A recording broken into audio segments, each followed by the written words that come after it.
जिलाध्यक्ष हमारे मुश्ताक आलम साहब, हेमंत सोरेन जिंदाबाद, हेमंत सोरेन जिंदाबाद। सब लोगों का आभार धन्यवाद प्रकट करते हुए आप सबको जोहार करता हूं। जोहार। आज आपकी विधानसभा में हम लोगों ने महागठबंधन की तरफ से, जिसमें कांग्रेस भी है, जेएमएम भी है, आरजेडी भी है, वाम दल वाले लोग भी हैं, सभी लोगों ने मिलकर आपके बीच में बैठा जी को प्रत्याशी बनाया है और इसके प्रचार प्रसार कार्यक्रम में आपके सामने हम लोग उपस्थित हुए। 5 साल हम लोग सरकार चलाए। 5 साल में कितना उतार चढ़ाव इस राज्य ने देखा। शायद इतना उतार चढ़ाव कभी भी पहले राज्य अलग होने के बाद इस राज्य ने नहीं देखा। कोरोना के जैसे महामारी को भी हम लोगों ने झेला और ऊपर से हमारे एनडीए गठबंधन के लोग, जो केंद्र सरकार है भारतीय जनता पार्टी का, उसने लॉकडाउन भी लगा दिया। हाट बाजार गाड़ी मोटर सब कुछ नहीं चलता था। 2-2.5 साल उसी में हम लोग उठापटक करते रहे। यहाँ के राज्य की जनता को तो हम लोग बचा लिया, लेकिन इसके लिए मुझे बहुत बड़ी कीमत भी चुकानी पड़ गई, बहुत बड़ी कीमत। हमारे 2 मंत्री को कोरोना साथ लेके चला गया। हाजी हुसैन अंसारी साहब और भाई जगन्नाथ महतो जी, जो कोरोना में घर छोड़ करके लोगों के बीच में उनका दुख तकलीफ जानने के लिए घूमते रहे और अंततः कोरोना साथ उनको भी लेकर चला गया। तब जाके ये राज बचा।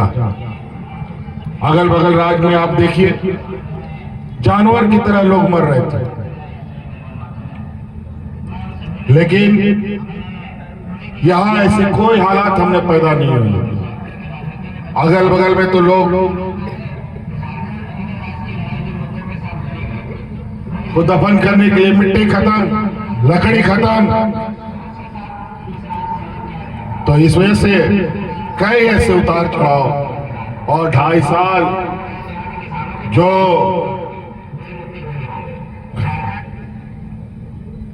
देखो ऐसे ही बदमाश लोग घूमता है।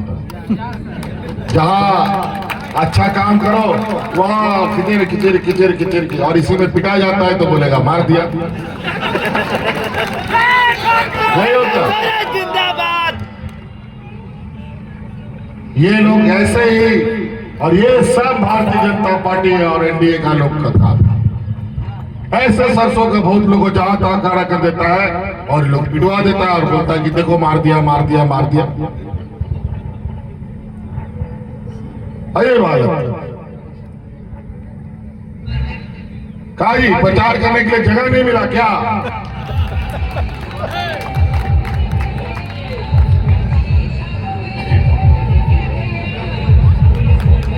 तो साथियों, हम लोग को पता है इस राज्य में क्या चीजों की जरूरत है। ये देश का सबसे पिछड़ा राज्य है, जहां सबसे अधिक गरीब परिवार लोग हैं। हमें पता है कौन समुदाय को क्या चाहिए, किसान को क्या चाहिए, महिला को क्या चाहिए, नौजवान को क्या चाहिए, सबके बारे में। 2 साल तो कोरोना हमारा खा गया, 2-2.5 साल जो हमें काम करने का मौका मिला, और उसमें हमारे भारतीय जनता पार्टी का जो षड्यंत्र है वो किसी से छुपा नहीं। इन लोगों ने मेरे साथ 5 साल क्या क्या किया है आप लोग को मालूम है कि नहीं? यही बगल में जेल है, वहां भी डाल दिया था। लेकिन जहां गरीबों का आशीर्वाद, किसानों का, मजदूरों का आशीर्वाद किसी के ऊपर हो तो उसका कोई भी बाल बाका नहीं करता।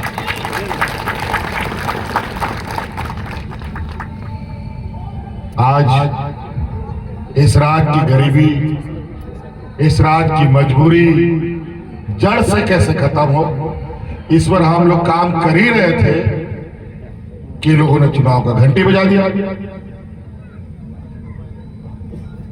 अब 1-1.5 महीना और हमारा सरकार चलता, 2 महीना, लेकिन लोग चुनाव पहले ही करा दिया। काहे करा दिया? क्या हो गया था? कौन सा आपत्ति विपत्ति, कौन आपदा आ गया जो 1 महीना पहले चुनाव हो गया? पहले क्यों नहीं हुआ? डबल इंजन की सरकार में क्यों नहीं हुआ?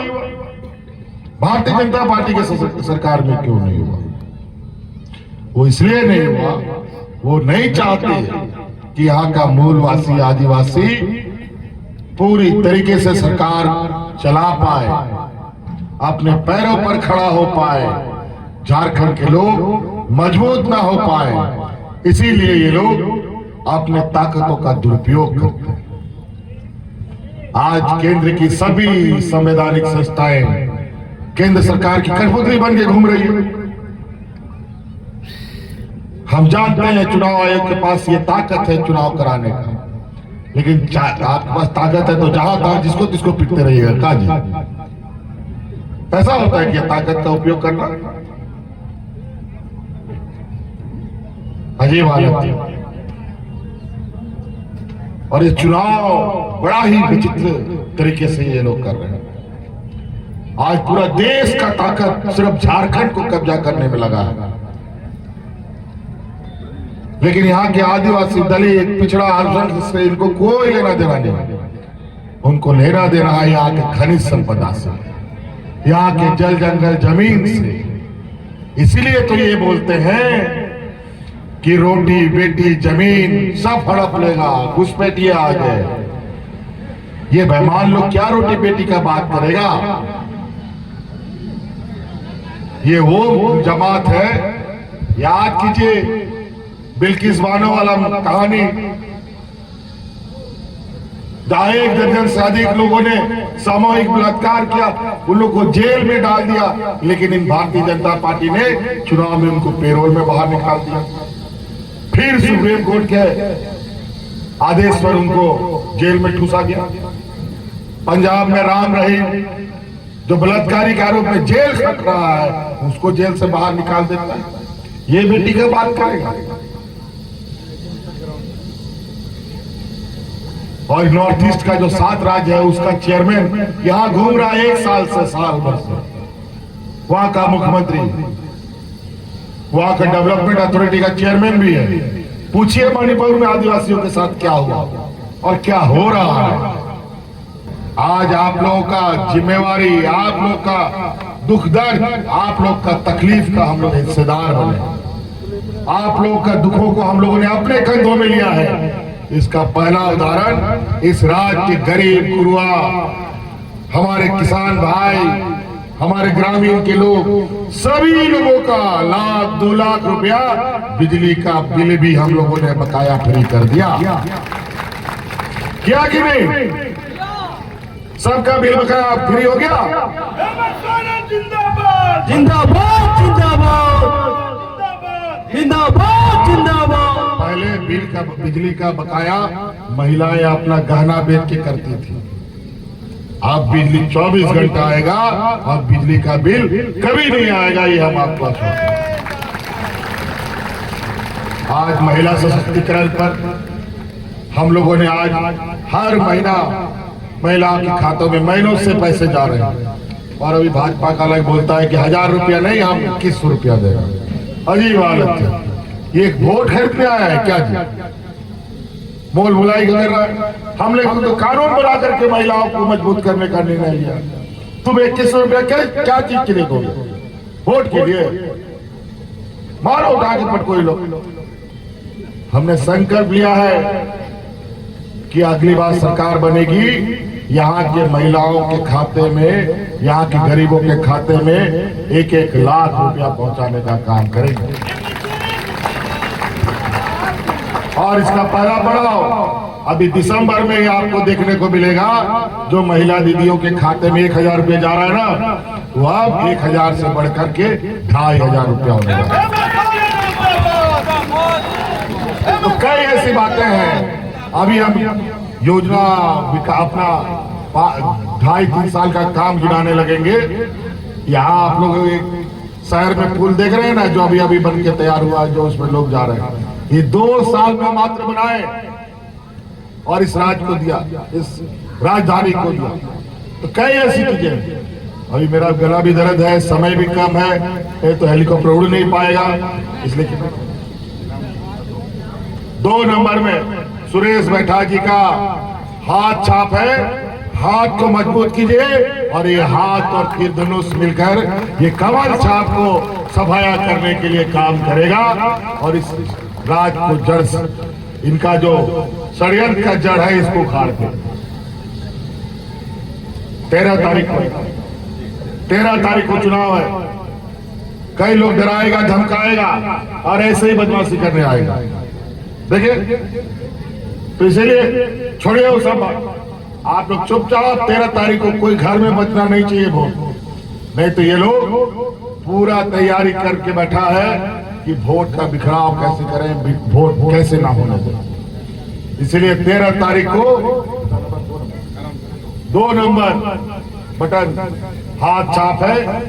पूरी ताकत के साथ सुरेश बैठा जी को जिताने का काम कीजिए। वोट दीजिएगा ना, जिताइएगा ना। चलिए, बहुत बहुत धन्यवाद। इन्हीं बातों के साथ हम विदा लेना चाहेंगे। जय हिंद, जय झारखंड, जोहार।